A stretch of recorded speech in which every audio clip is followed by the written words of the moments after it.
Without further ado, let us say hello to the chosen one, Tyron Woodley, who is fighting in 5 days' time in Tampa against one Jake Paul. Tyron, how are you, my man? Man, I got a little ghetto setup right now. My phone cracked, but this is I already know something. who I am. This is so. Are you driving right now, or are you a passenger? I'm riding. Okay, good. I'm riding with the spirit. Okay, you got the kiddos in the back there, so there's a lot going on. Yeah. Tyron, honestly, you how long have you really been feeling that this was going to happen? You said that you've been training, but like there's a difference between just kind of staying ready and training. How long did you feel like this was going to actually come to fruition? I would say probably the middle to end of September.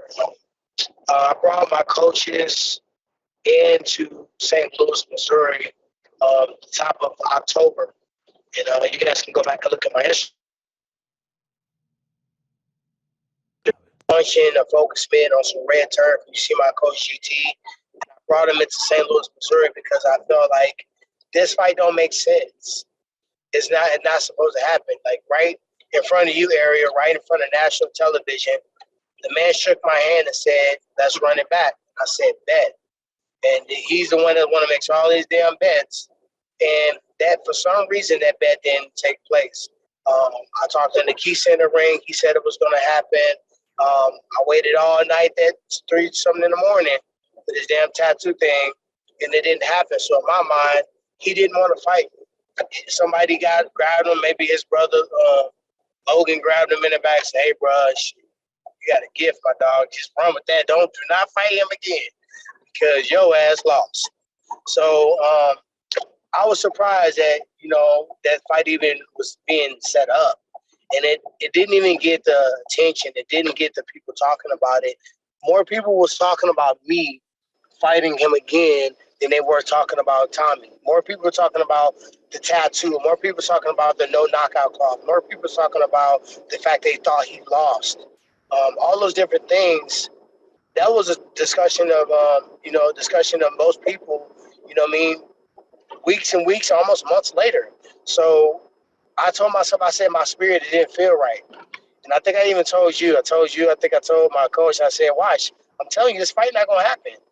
Someone told me to be ready and get ready and be ready and get ready. And I did so, and I'm glad I listened. When you got that call, what did that feel like to see that premonition come to fruition? I just started laughing. I started laughing because I'm like, it's been times like this before. In my fight career, and my coaches are my receipts, especially Dean Thomas. Where I said something, I spoke something into an existence, and they watch it happen. And even Dean said it out of his own mouth. He said, "You know what?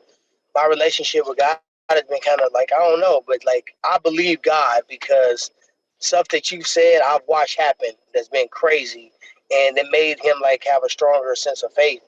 So I just laugh because it's not a surprise to me. It's not by coincidence. It's not by accidents. It's by design. This how the story is supposed to be written. Every time I get to a point where it feels like everything is running smooth, I get the wake up call because that's never been my journey. It's never been my road. I should always be looking in the bushes for something to jump out if things feel like it's going too smooth. Beating this kid, going on to a big rematch, making a lot of money, big endorsements, and getting the people behind me. It was a big 360 from some of the last parts of UFC where people were kind of like, just listening to what everybody else had to say about me and adopting that mentality. So when I saw this, I just knew it was my time. Like getting a second chance, third chance, all those different chances. People don't get that. They don't get that. You know what I mean? Like I was at the top in Strike Force, and then I lost, and I got a chance to get back to the top in UFC. That's the second chance people don't get. And I would argue that a UFC belt probably held more weight. You know what I mean? Now, I would have rather had the Strike Force belt more than anything because that belt was so fucking amazing. It was the best looking belt I ever seen. Like, that's the only belt I ever wanted that I didn't get. But I feel like the UFC belt held more weight. And then you look at the fight against Jake Paul where I feel like I won, and then they said I didn't. So when I got a chance to come back and rectify that, this is my opportunity. I got to seize this moment. Okay, so on this show a few weeks ago, Dylan Dennis says there was a no knockout clause. And I can't believe this thing spread like it did. I can't believe people ran with this. Can you clear it up? Was there a no knockout clause?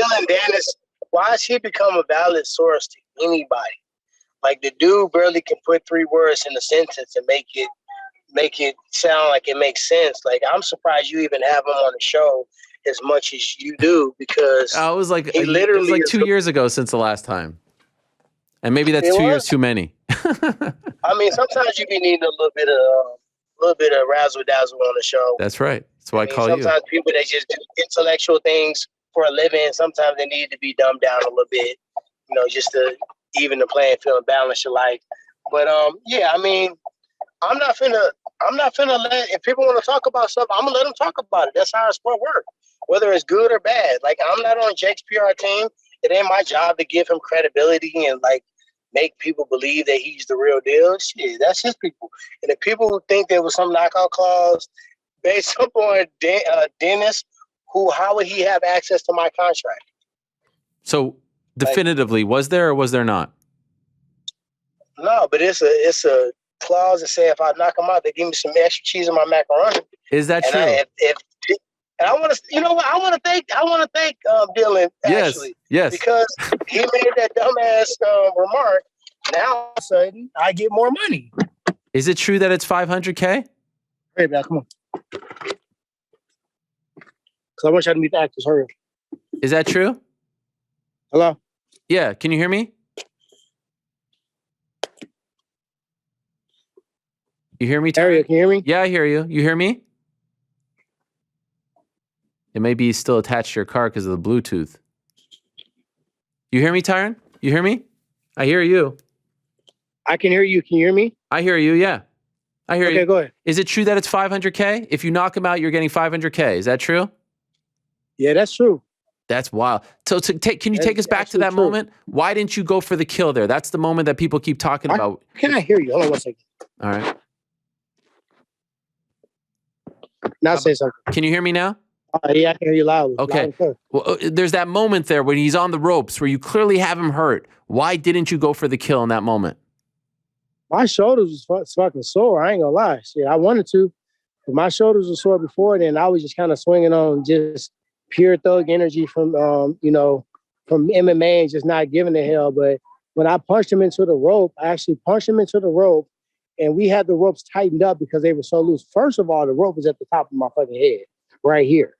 So I ain't never seen a boxing ring like that in my life. So from that point, I literally punched him into the rope.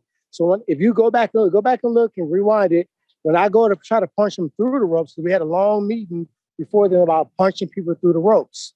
So I was going to try to send his ass through the rope. But when you watch the punch, I punched him, he sprung off the rope, and he went back into my arm. So it's kind of hyperextending my elbow and my shoulder. So at that point, my moneymaker fucking was at jeopardy. So I had to try to walk him down, make him punch so I can punch straight shots off of his punches, very similar to what I had to do against Damian Maia when I tore my labrum in that fight. I couldn't throw looping overhand rights because it made me feel like my shoulders was at jeopardy. So my left arm and my right arm and my shoulder, they was throbbing like a motherfucker. So I'm like, I wanted to hit him. I ain't gonna give him my signature punch, but I was gonna hit him with the shot that was gonna put him down. And I just really couldn't do it, to be honest. But I just say, I'm not letting this kid beat me. I'm just going forward and I'm gonna try to punch him out. And I felt like I did that. I felt like I won the fight.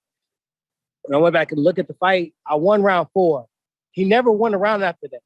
So that's 4, 5, 6, 7, 8. That's 5. How would he win the fight if it should have technically been a knockdown? He should have technically gotten a count, but he didn't. And how did he win the fight? I'm just so confused. Even though round 1 through 3, he may have thrown, hey, how you doing? He may have thrown more, but he didn't really do the damage. Where are you? Reed is my son, Dylan. My daughter, Gabby girl. Bianca, her son's a stud actor on the show. Where are you, Tyron, right now? I ain't telling you. What the heck? Friday on my day off. Okay. Do you need to run? I'm on set, so I wanted the kids wanted to meet a couple of people on set. So it's my last day, so I was going to. Have you had time to train? Have you had time to train? Of course. Yeah. You balance a lot in your life. I always do this. I've been doing this. I've been doing. when I fought Darren Till, shout out to Darren Till because he was on the show earlier, right? Yep. I did the most shit ever when I fought Darren Till. I recorded an entire album. I did 3 movies. I was training like a bat out of hell, and I had 3 weeks to get ready for the fight. Can I ask? Going through some problems with myself. Right. And yes, you've talked about it. Can I ask you though? Do you feel like your legacy is on the line here? You can't lose to Jake Paul twice, right? The MMA. I'm not gonna lose him. You're not. But do you feel that pressure? Do you feel the pressure? No, because I'm not gonna lose him. You know it. I never lost him for the first time. Now I'm just gonna knock him out, but I don't feel any pressure to do it. When do you feel like the knockout is coming? When do you foresee it coming? Hold on a second. Jacob. Grab a picture for Gabby because she's gonna freak out if I don't. I hate to take you away from favorite this. actor just pulled up. Who's that? Who's the favorite actor? I ain't telling you. Okay. Hey, Wonder Boy gave us a little scoop before. He was telling us some stuff about you guys doing some stuff on set. I like Wonder Boy. That's my dog. I know. Yeah.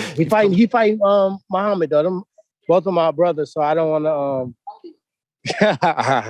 I don't want to vote for nobody. I just want to see those guys fight hard and be healthy. But I like both of those guys. You foresee the finish coming when? The knockout coming when? Early. Under 4? Early. Okay. All right. I'll let you run, Tyron. You're busy over there. All right. Much love. I'll see you in Tampa. I'll see you in the middle of the ring. Post-fight interview. Yeah, you're going to be announcing a different story the next time. I look forward to it. All right. All right. Thank you. There he is, Tyron Woodley. On set, doing a lot of things.